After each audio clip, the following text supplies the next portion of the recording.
Good morning बच्चों। LBA शिक्षण संस्थान में आप लोगों का स्वागत है। आज आप लोग हिंदी विषय में विशेषण पढ़ेंगे। संज्ञा सर्वनाम हो चुका है, आज विशेषण पढ़ेंगे। विशेषण क्या होता है, सबसे पहले इसके बारे में हम लोग को जानना जरूरी है। आप लोग जान जाइए कि आप लोग कई शब्द ऐसे प्रयोग करते हैं जैसे काला आदमी, काली शर्ट, लाल पेन, हरी शर्ट,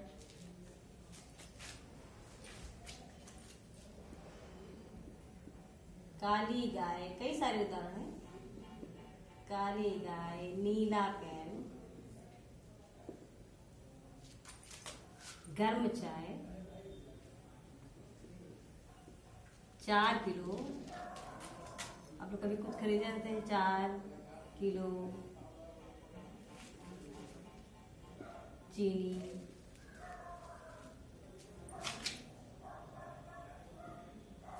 सात आम। तो इस प्रकार से हमारे रोजमर्रा के जीवन में कई शब्द ऐसे आते हैं। देखिए, एक शब्द इसकी विशेषता, कई शब्द ऐसे आते हैं जिसमें विशेषण और विशेष से दोनों शब्द लगे रहते हैं। जो संज्ञा है, यहाँ पर सर्वनाम है, संज्ञा सर्वनाम लिखे थे। चाय है, संज्ञा है। पेन, गाय संज्ञा है। चीनी भी संज्ञा है। आम भी संज्ञा है। इन संज्ञा की जो विशेषता बता रहा है, गाय की विशेषता बता रहा है काली गाय, पेन की विशेषता बता रहा है नीला पेन, चाय कैसी है, गर्म चाय, ठंडी चाय, की चीनी कितनी है, 4 किलो या कुछ चीनी, कोई व्यक्ति, कुछ चीनी, कोई व्यक्ति।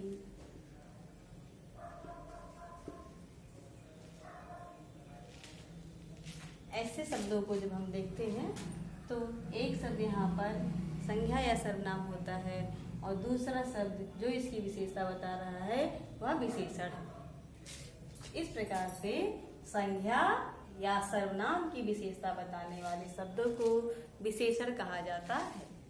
संज्ञा या सर्वनाम की विशेषता बताने वाले शब्दों को विशेषण कहा जाता है।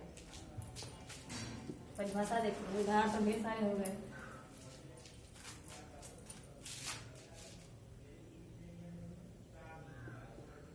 परिभाषा, संज्ञा या सर्वनाम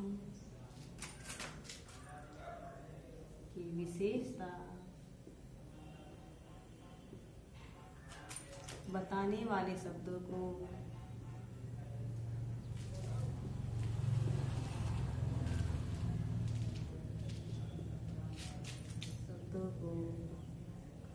विशेषण कहा जाता है। विशेषण कहा जाता है। इससे स्पष्ट हो गया है कि जो शब्द संज्ञा और सर्वनाम की विशेषता बताएंगे उन्हें विशेषण कहा जाता है। जैसे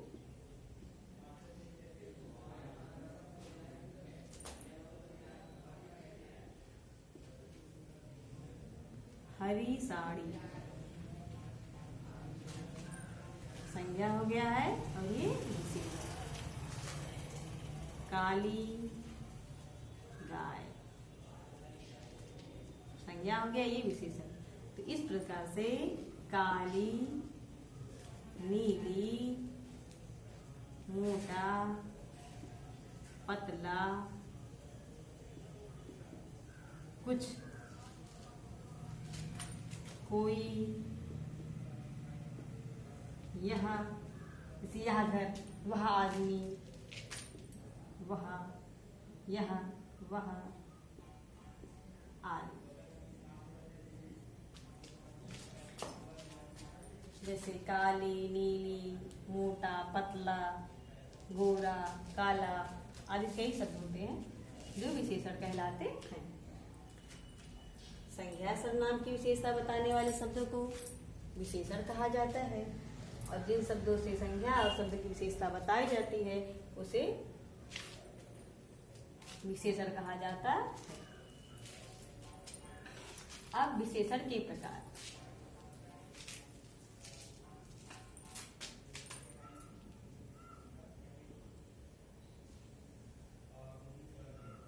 विशेषण के प्रकार। विशेषण के प्रकार। विशेषण 4 प्रकार के होते हैं। सबसे पहले गुणवाचक विशेषण किसी व्यक्ति के गुण दशा के बारे में बताता है, जैसे मोटा, काला, अच्छा, बुरा।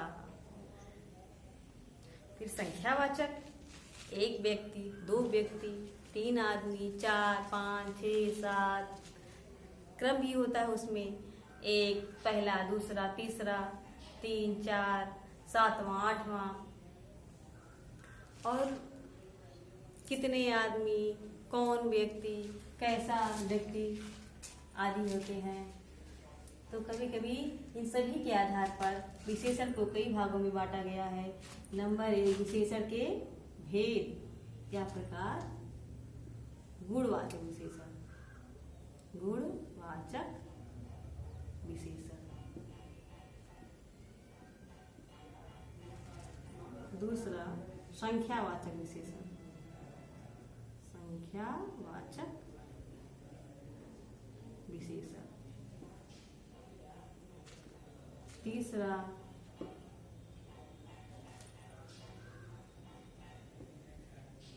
परिमाण बोधक विशेषण। 4 नंबर सार्वनामिक विशेषण। सार्वनामिक विशेषण।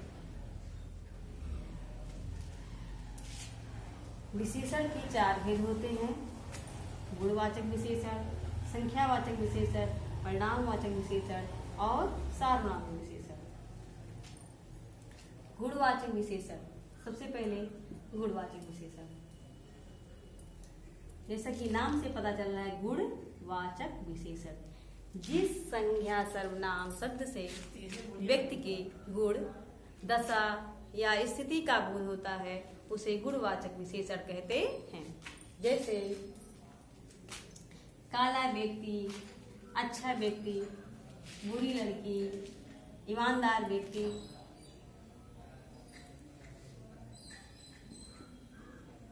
जिस संज्ञा या सर्वनाम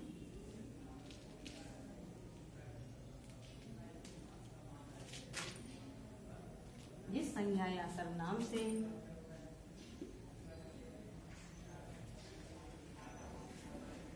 किसी व्यक्ति,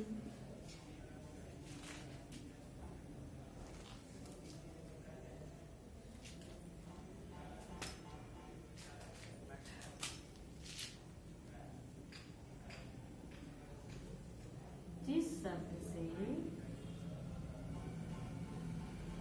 संज्ञा या सर्वनाम के गुण, दशा या स्थिति का बोध होता है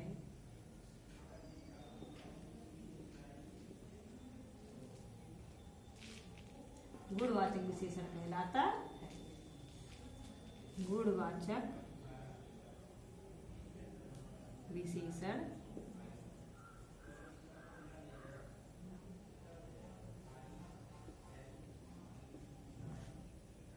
कहलाता है।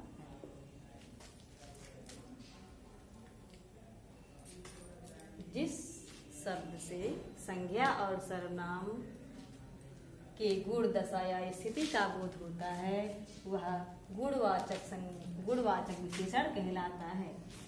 जैसे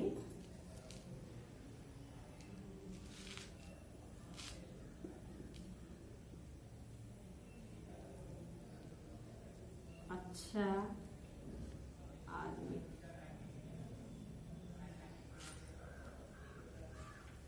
मीठी लस्सी,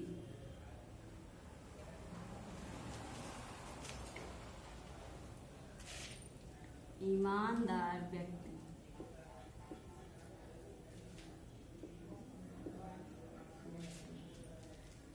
काली गाय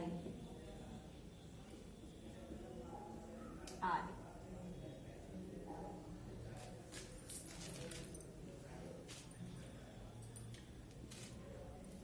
गुणवाचक विशेषण में किसी भी संज्ञा शब्द से, जिस शब्द से संज्ञा या सर्वनाम की गुण, दशा या स्थिति का बोध होता है, गुणवाचक संज्ञा कहलाता है।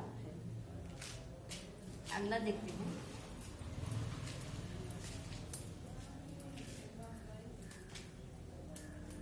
दूसरा,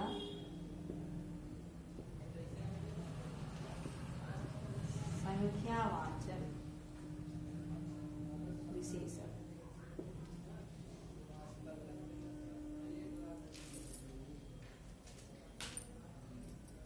संख्यावाचक विशेषण में जिस शब्द से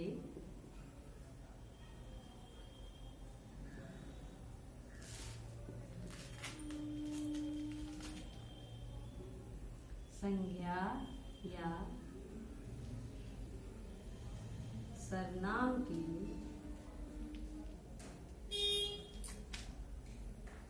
संख्या का बोध होता है,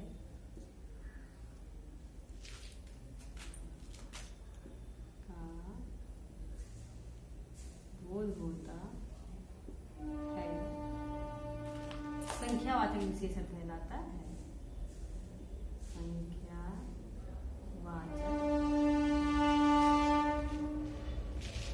विशेषण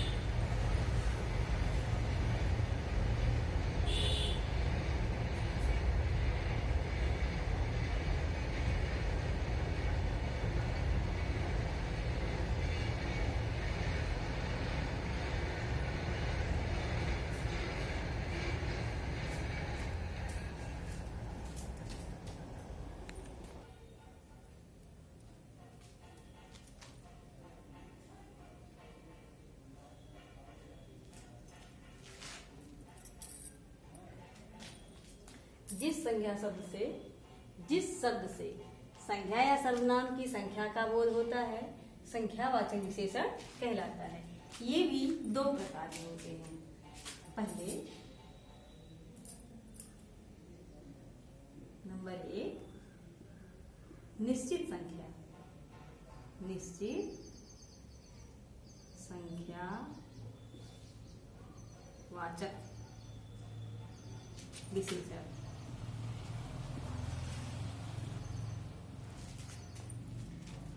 जिस शब्द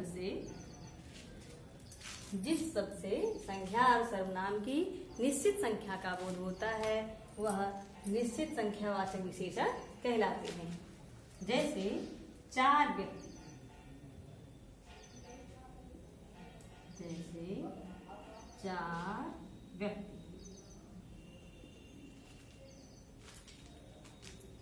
10 आम, 4 गधे, 2 हिरण,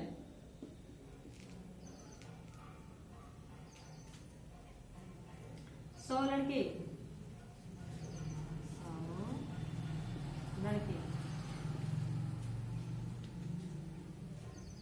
200 पेड़। यहाँ पर हम देखते हैं कि निश्चित संख्यावाचक विशेषण में एकदम निश्चित व्यक्ति, वस्तु, स्थान का प्रयोग होता है। 4 व्यक्ति, 10 आम, 4 गधे, 2 हिरण, 100 लड़के, 200 पेड़ आदि। ऐसे विशेषण से एकदम निश्चित संख्या का बोध होता है।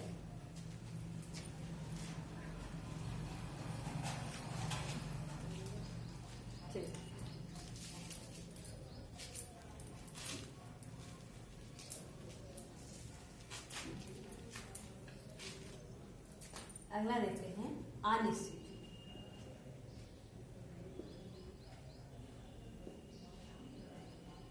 संख्यावाचक विशेषण, संख्यावाचक विशेषण।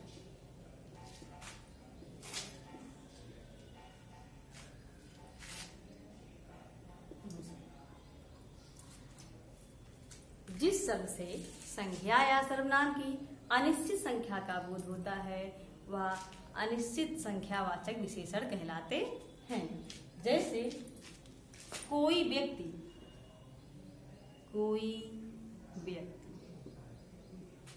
कुछ आम, कुछ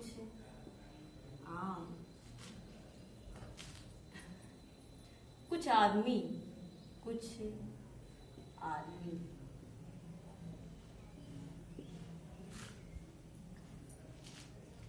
कितने व्यक्ति,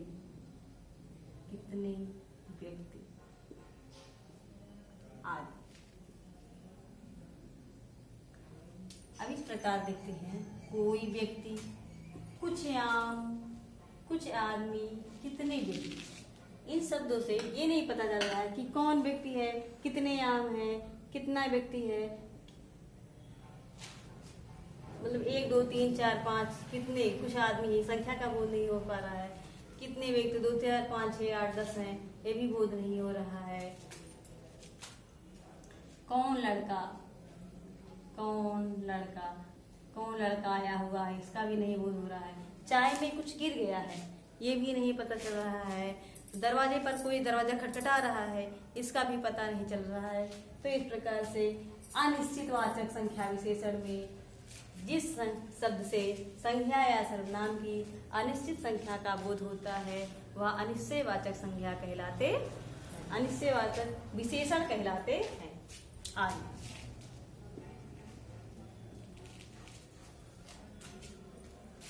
तीसरा नहीं, ये 2 खत्म हो गया। तीसरा नंबर परिमाणवाचक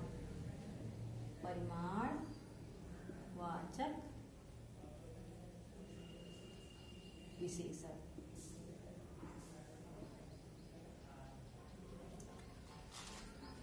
जिस शब्द से संज्ञा या सर्वनाम के मात्रा, किलो या माप तौल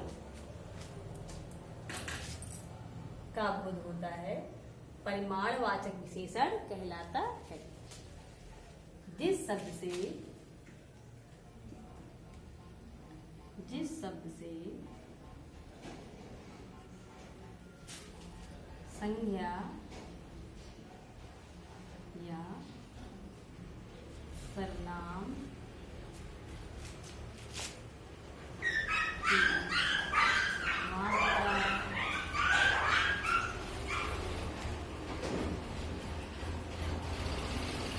माप तौल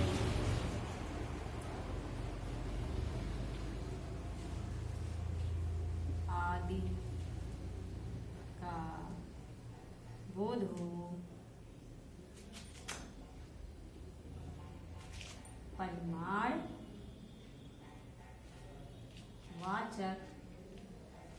विशेषण कहलाते हैं। विशेषण कहलाते हैं।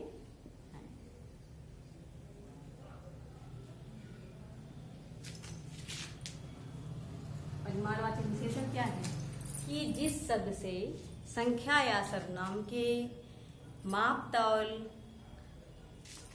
इकाई का बोध होता है, मात्रा, माप तौल आदि का बोध होता है वह परिमाणवाचक विशेषण कहलाते हैं। ये भी 2 प्रकार के होते हैं। सबसे पहले निश्चित मात्रा वाले,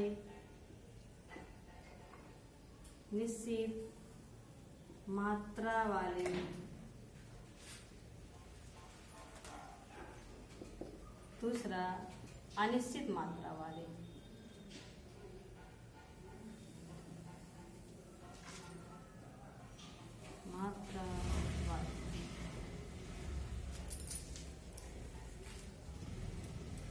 जिस शब्द से संज्ञा या सर्वनाम की निश्चित मात्रा का बोध होता है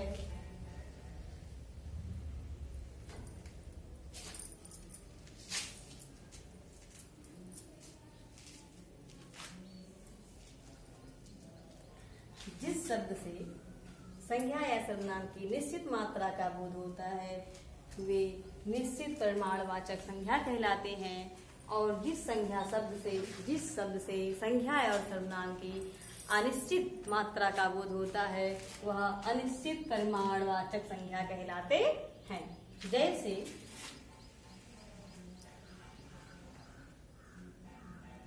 10 किलोग्राम चीनी,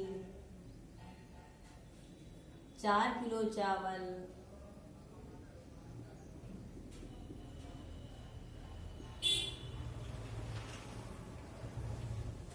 2 किलो आटा,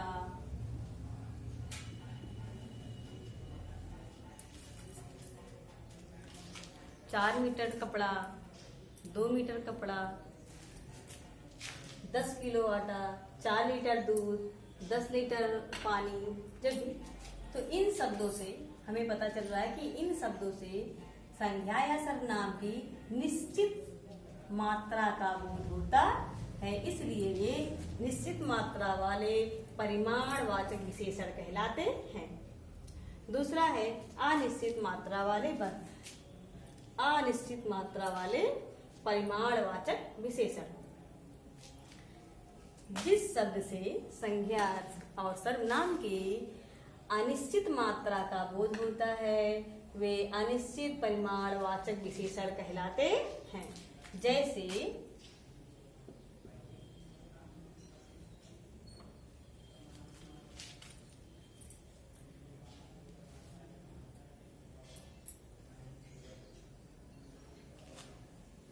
कितना किलो,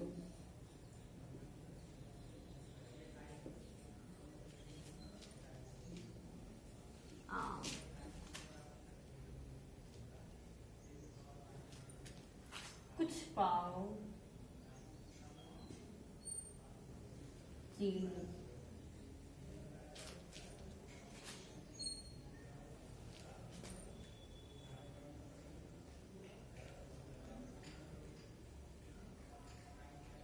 ज्यादा दूध,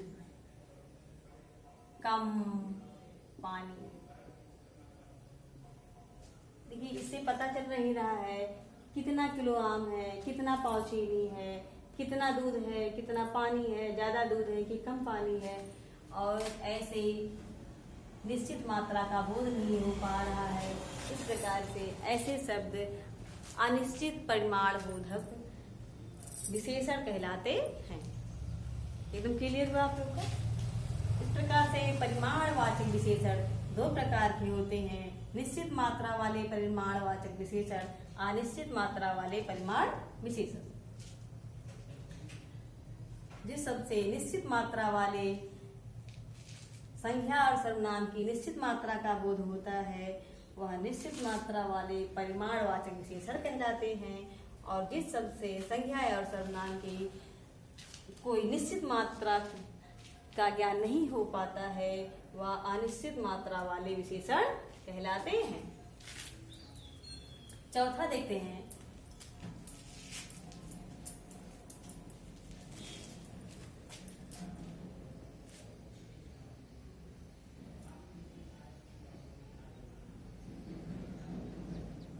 नंबर 4 सार्वनामिक विशेषण।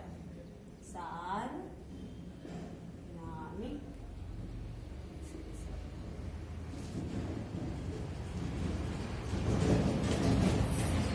जिस शब्दों द्वारा संज्ञा और सर्वनाम ये सभी का बोध होता है। जैसे यह आदमी, वह व्यक्ति, यह घर, वह विद्यालय, वे लड़के आदि का बोध होता है।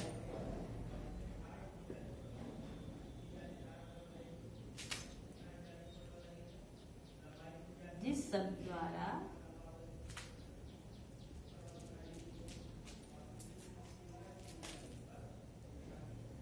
संज्ञा या सर्वनाम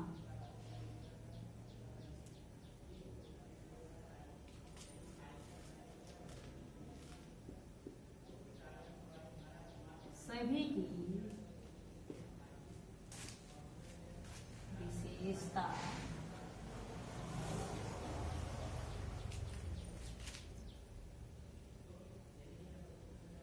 बनाई जाती है। सार्वनामिक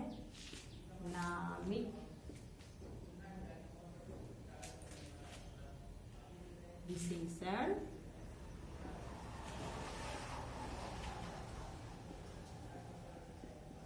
कहलाते जैसे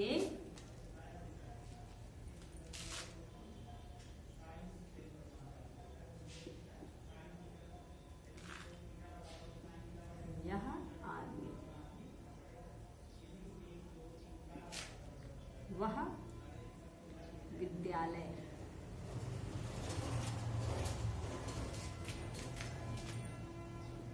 ये जगह, वे शहर,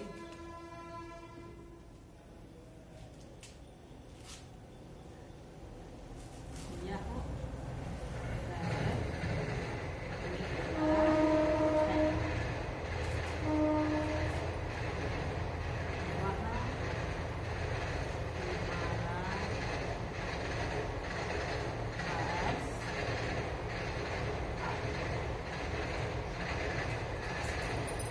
यह आदमी, वह सभी व्यक्तियों का, वह विद्यालय, ये जगह, वे शहर, यह घर मेरा है।